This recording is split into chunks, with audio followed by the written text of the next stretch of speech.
पढ़ा करो। फर्क मरातब तो बेशुमार है। कुछ लोग मुफाजला करवाते हैं सकलैन का शेखैन के साथ, कुछ लोग मुफाजला करवाते हैं सहाबा और अहले बैत का। हमारे इमाम अहमद बिन हंबल अहले सुन्नत के सर का ताज, ये जिस पिलर पे जिस तून पे पूरी सुन्नियत खड़ी है ना, उस पिलर का नाम है इमाम अहमद बिन हंबल। और इमाम अहमद बिन हंबल कहते हैं कि अली अलैहिस्सलाम का किसी सहाबी से कंपैरिजन करना ही जहालत है। वो कहते हैं अली अलैहिस्सलाम को किसी और से क्यास करना ही मना है, जहालत है, गुमराही है, हलाकत। क्योंकि अली तो नफ्स रसूल है, अली तो दम रसूल है, अली तो लहम रसूल है, अली तो नूर रसूल है, अली तो रूह रसूल है। अली अलैहिस्सलाम का दूसरों के साथ कंपैरिजन ही नहीं बनता। बेशुमार फर्क मुरातब है। मैं एक ही जुमले में आपको समझा दूं कि अहले बैत कौन है और सहाबा कौन है। उनसे एक सवाल करता हूं, तू कहता है नहीं सहाबा अफजल है अहले बैत से। मैं तुझसे एक बात करता हूं, रिक्वेस्ट करता हूं, लड़ाई नहीं करता, झगड़ा नहीं। मुझे कहता हूं कि अब तुम जब नमाज अदा करो जोहर की या असर की, जब नमाज रुकू करके क़याम करके सुजूद करके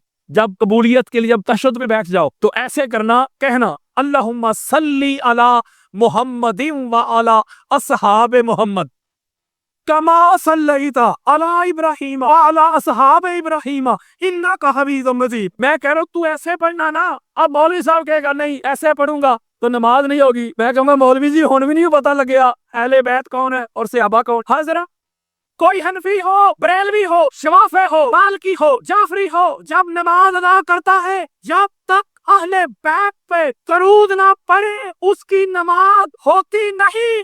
और सहाबा का नाम लेके पढ़ दे तो पढ़ी हुई भी रहती नहीं। मन पढ़ने वाले होरनी वाले होरनी। अल्लाह कोई गम ना दे गम हुसैन के सिवा। मैंने कुरान से और हजूर के फरमान से एक नुक्ता आपको समझा के इजाजत लेनी है। आप लोगों का मेहमान भी हूँ। मुझे मजलिस की डिमांड्स के मुताबिक ना सुनिएगा। हो सकता है मजलिस पाक की जो डिमांड्स होती हैं, जो रिक्वायरमेंट होती है, ना उतरूं। मैं तो दुनिया भर में तबलीग कर रहा हूँ कुरान से और मुस्तफा के फरमान से। और हालात ऐसे हो गए हैं कि लोग कुरान का नाम लेते हैं लेकिन कुरान को मानते नहीं, हदीस का नाम लेते हैं हदीस को मानते नहीं। ये जो मुनाजरा आपने सोशल मीडिया का जमाना है, ये जो कराची में मुनाजरा हुआ आपने सुना होगा। तो मैं कुरान पढ़ रहा था तो वो कुरान के मुकाबले में मौलवी साहब बाबे पेश कर रहे थे। तो इसका मतलब ये हुआ ना कि इनको कुरान के रद्द में कुरान के कोई दलील नहीं है। ये पक्की बात है। मैं कुरान पढ़ रहा हूँ बाबे पेश कर रहे तो कुरान